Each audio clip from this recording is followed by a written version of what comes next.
Welcome everyone. Welcome to my today's session on how to read IOPA. Myself Dr. Hemant Bhavnerkar. I am an oral and maxillofacial surgeon based in Mumbai. Let us start. What is a IOPA?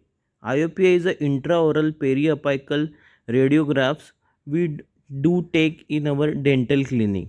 It's a small film radiography which is easy to take in intraoral site.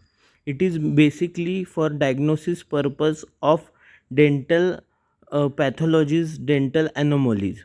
What are the advantage of this IOPA? The IOPA is very helpful and easy to take X-ray inside oral cavity for particular tooth and tooth related problems. What is a disadvantage? The main disadvantage is for multiple tooth diagnosis. We have to take a multiple X-rays. What are the indications of the IOPA?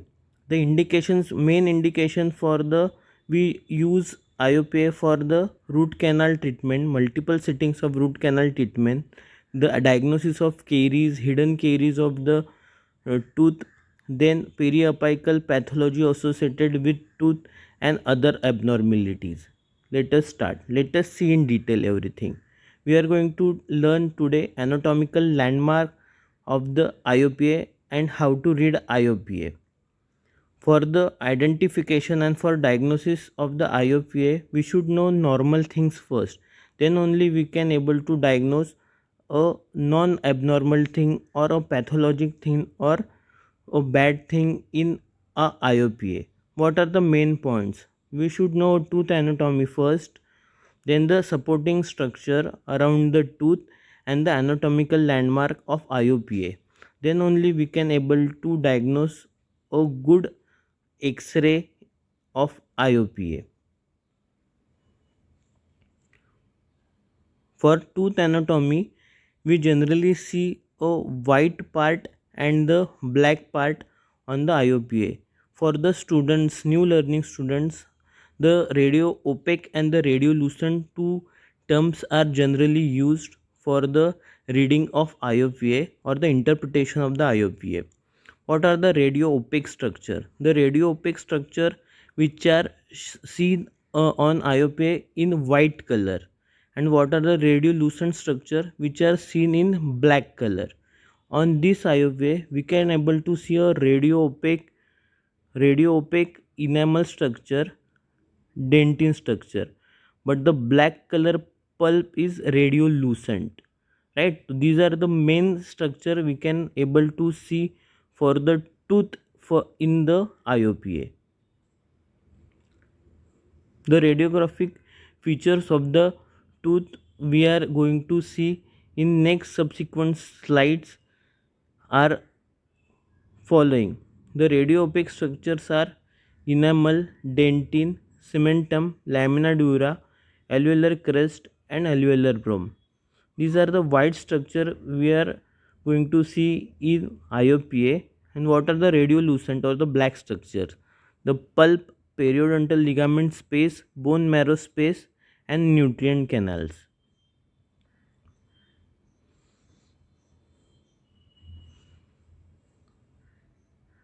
On this IOPA, where this is a white color enamel means radio opaque. Below this is a dentin. This is a pulp chamber which we see generally in black color, which means radiolucent. This is a periodontal ligament space. This is a trabecular pattern of the bone. This is interradicular bone. And this is interdental bone. This is alveolar crest. Now onwards, I am going to use the term radiolucent and radioopaque only for interpretation of subsequent IOPAs. Let us start. For anatomical landmarks, we generally see a following anatomical landmarks on mandibular IOPAs like lingual foramen, genial tubercles, mental ridges, mental foramen, mental foci, external oblique line, internal oblique line, mylohyoid line, mandibular foramen, inferior alveolar canal, submandibular gland and fossa, and the nutrient canals.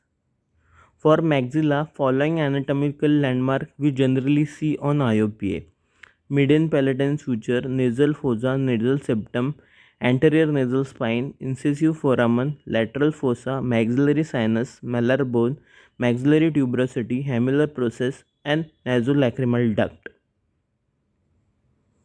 Let us see how to interpret a IOPA. We are starting with the maxillary IOPAs and their anatomical landmarks. On today's session, we are going to cover some basic and major anatomical landmark. In my next video, I will cover a part 2 of the anatomical landmark for IOPA reading. So please subscribe my YouTube video channel Oral Surgery and Beyond. Let us start for anatomical landmark on maxillary IOPAs. This is a maxillary anterior IOPA. Generally, we are seen a tooth of maxillary anterior, then intermaxillary suture, and the anterior nasal spine. Here we can able to see a dense white color radio opaque anterior nasal spine. Then this is a line between the two anteriors. Two is intermaxillary suture. So here we can able to see intermaxillary sutures, and here we are going to see anterior nasal spine, right? For posterior maxillary IOPAs in molar region, generally we see a radio opaque borders just periapical or just surrounded the apex of the molar bones is generally a wall of inferior maxillary sinus or the floor of maxillary sinus. In the patients of dented patient, we can able to see just below the apex of the molar tooth. If there is a edentulous region, we can able to see the sinus floor is drooped down. Here in edentulous patient, we can able to see a multilocular pneumatization of maxillary sinus.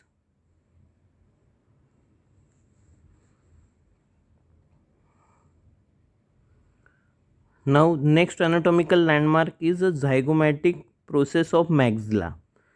This is a U-shaped anatomical landmark. Generally we see on maxillary posterior IOPAs. This is a U-shaped dense radio opaque anatomical landmark we generally see on posterior IOPAs. Generally we confuse this anatomical landmark with some kind of pathology. So that's why I always say we should know normal thing before then abnormal thing. If we know normal anatomical landmark, then only we can able to diagnose a good radiographs. On the IOP of posterior maxilla or the in third molar maxilla, we generally see a maxillary tuberosity, a hamular process, and lateral pterygoid plates. This is important anatomical landmark for extraction of wisdom tooth. If the tuberosity is thin, then we can predict there is a chances of fracture tuberosity post operative. These lateral pterygoid plates are helpful for placement of pterygoid implants while implant procedure. So we should know this anatomical landmark also. Now we see some mandibular anatomical landmark. On mandibular anterior IOPAs, we can see a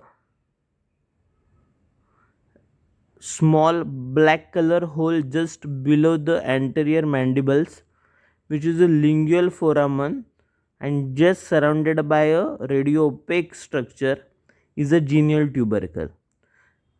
This is a occlusal film showing a genial tubercle. This is a genial tubercle again. The most important IOPA generally we take at mandibular third molar region. We generally confuse a black band like structure just below the apex of 7 and 8.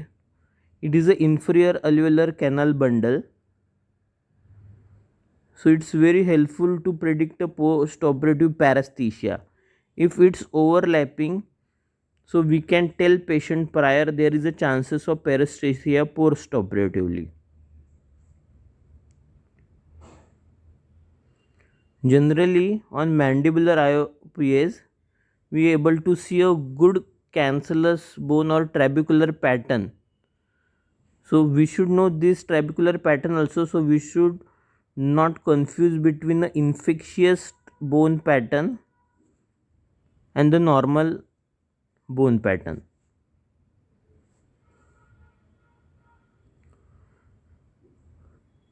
This is a widened periodontal ligament space. Generally, we see on the both the IOPAs in anterior maxilla, on maxillary tooth and the mandibular tooth also. If this periodontal ligament space is widened, we can able to diagnose there is a chances of presence of localized infection is there.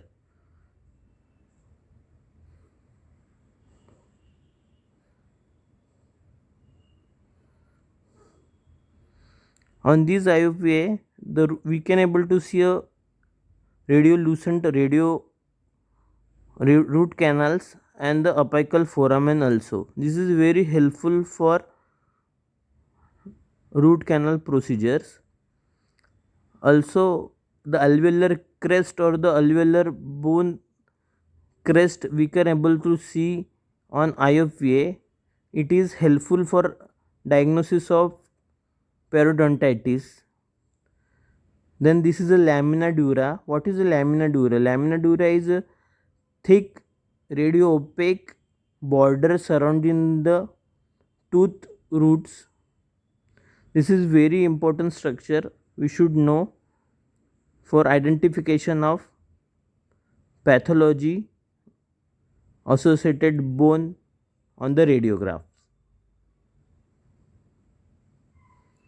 Thank you for today. We are going to discuss next anatomical landmark in my next video. So please subscribe my YouTube channel Oral Surgery and Beyond. Thank you for today.